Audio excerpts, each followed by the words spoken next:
যে সাব এডিটর্সরা তারা নিজেরা যেভাবে সংগঠিত অবস্থায় আছে, আমরা তারেক রহমানের সরকারের পক্ষ থেকে গণমাধ্যমে যে গুণগত পরিবর্তন আনার পরিকল্পনা এবং চিন্তা করছি, তাতে গণমাধ্যমের এই ধরনের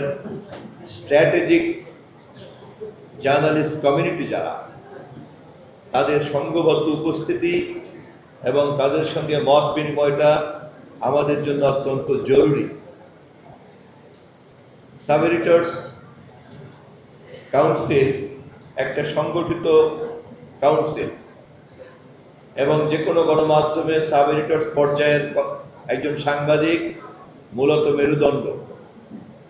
এবং এই পর্যায় থেকেই র নিউজকে পাবলিশেবল করার যে কাজ, সেটার মূল দায়িত্বটা পালন করেন সাব এডিটর্সরা, অথবা র ফুটেজকে নিউজ কন্টেন্টে ট্রান্সফর্ম করার যে কাজ, সেই কাজটা করেন আপনারা। সেই বিবেচনায় একটা মিডিয়া হাউস তার মাধ্যমকে জনগণের কাছে, পাঠকদের কাছে, দর্শকদের কাছে কতটা গ্রহণযোগ্য করে তুলতে পারবেন কি পারবেন না, তা মূলত সাব এডিটর্সদের দক্ষতা, যোগ্যতা এবং অভিজ্ঞতার উপরে নির্ভর করে।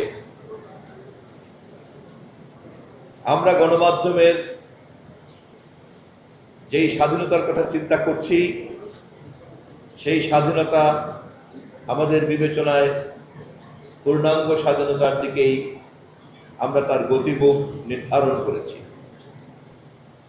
কিন্তু তা যাতে নৈরাজ্যে পরিণত না হয়, সেই কারণেই সাংবাদিক নেতৃত্বের সঙ্গে কথা বলে আমরা এই স্বাধীনতা চর্চার অন্যান্য নিয়ম কানুনকে আমরা নির্ধারণ করতে চাই,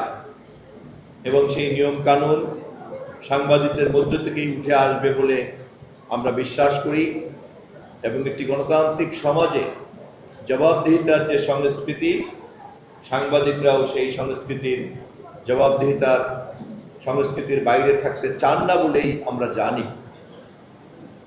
অতএব আন্তর্জাতিক মানের একটা জার্নালিস্ট কালচার